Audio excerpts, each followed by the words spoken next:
Bueno, lo anticipamos la semana pasada.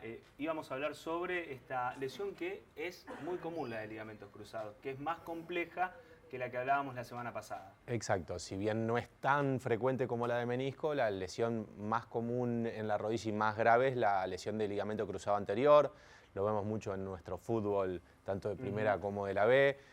Actualmente es una lesión que lleva mucho tiempo de recuperación, tiene unos 7 meses para el retorno deportivo, lo cual termina haciendo que el jugador o no vuelva en su alto rendimiento, como le pasó al chico de Unión Cañete, que ahora estaba ahí, que volvía y ya lleva más de 1 año y medio afuera, y en el caso de Colón, que está por volver Ignacio Lago, después de casi 7 para 8 meses de lesión. No solamente es un trabajo de tiempo, de recuperación, de kinesiólogos y demás, sino también es un trabajo mental, ¿no? Hay que tener una fortaleza importantísima. Sí, fundamentalmente hay que trabajarlo mucho el paciente en todo lo que es ese postoperatorio, porque lastimosamente, a diferencia de la lesión de menisco, que a veces puede no operarse, la de cruzado para el deportista, tanto amateur como profesional, sí o sí requiere una cirugía.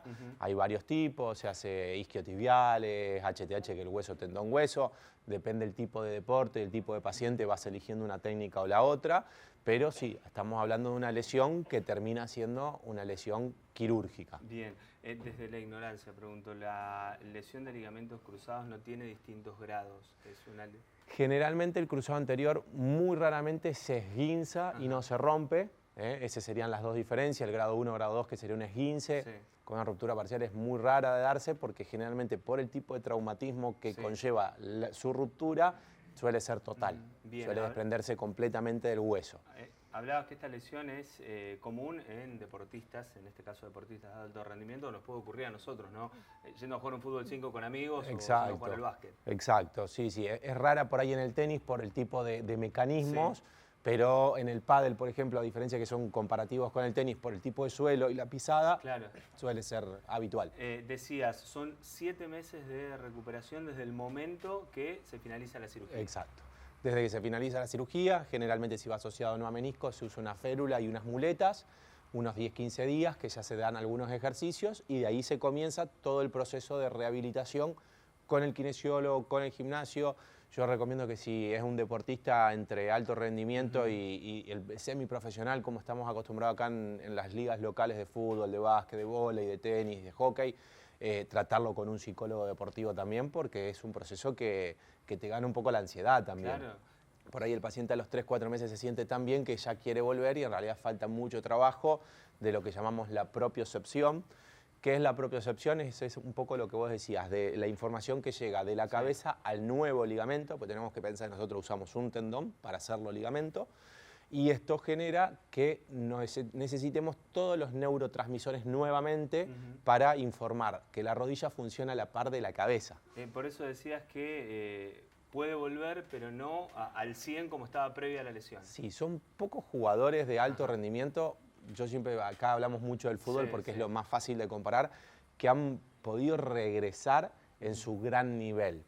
O sea, estamos hablando de jugadores muy específicos. ¿Por qué? Porque realmente necesitamos mucho del jugador y mucho de la contención del club para que ese jugador llegue a los 7-8 meses con un alto rendimiento nuevamente. Va de la mano de los gimnasios, del trabajado con el kinesiólogo, del tipo de entrenamiento que después le damos, y muchas veces nos pasa que el apuro de un jugador importante hacerlo volver a la cancha termina siendo una ruptura o que este jugador nunca se sienta confiado para volver a trabajar. Por lo que tenemos que entender que por ahí es muy fina la línea, además de que es un deporte, de que es un juego, es un trabajo para ellos, es un sustento diario. Tal cual, por ahí con un paciente de no alto rendimiento es un poco más fácil manejar los tiempos de evolución, los podemos frenar un poco más, en cambio en el futbolista, bueno, hay otros quehaceres, ¿viste? Tanto del club, el técnico y demás, que apuran los jugadores. Una vez que ocurre la lesión es rápida de detectar. Sí, sí, la verdad que es con 2 simples maniobras que se llaman cajón anterior o latchman, que movemos tibia y muslo, en el cual la tibia se desplaza un poquito para adelante, el paciente siente una molestia. No es tan dolorosa como el menisco, porque el menisco traba más la rodilla, por ahí el cruzado no.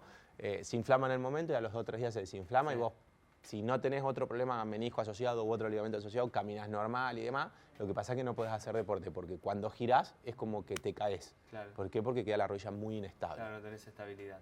Bueno, a tener en cuenta esto, ¿no? El proceso es largo una vez que se finaliza la intervención, la cirugía, y también después el proceso para que uno pueda volver a realizar esa actividad también es lento. Sí, es lento. Por ahí siempre lo que tratamos de recomendar, sobre todo los que hacemos trauma deportiva, es que consulten previamente este tipo de lesiones, porque hay muchos trabajos, como venía hablando, de propiocepción, de fortalecimiento y demás, que pueden prevenir este tipo de lesiones. Ajá. Obviamente que cuando te tocas por una desgracia, te tenía que tocar, digo yo, y te tocó, pero a veces se puede hacer todo un trabajo de prevención. Incluso hace muchos años atrás, en FIFA, en la Federación Internacional de Fútbol, se armó un proyecto con varios médicos, con lo que se llama FIFA 11+, sobre todo para trabajo en inferiores, en chicos, que se ha aplicado, bueno, vos lo sabés, por los chicos en el handball, en el fútbol, en el básquet, que se han hecho similares, de todas unas etapas de preparación, que son 11, pero se llama 11+, de etapas de preparación, calentamiento, para cuidar tanto articulación de tobillo como de rodilla, pero en específico de la rodilla.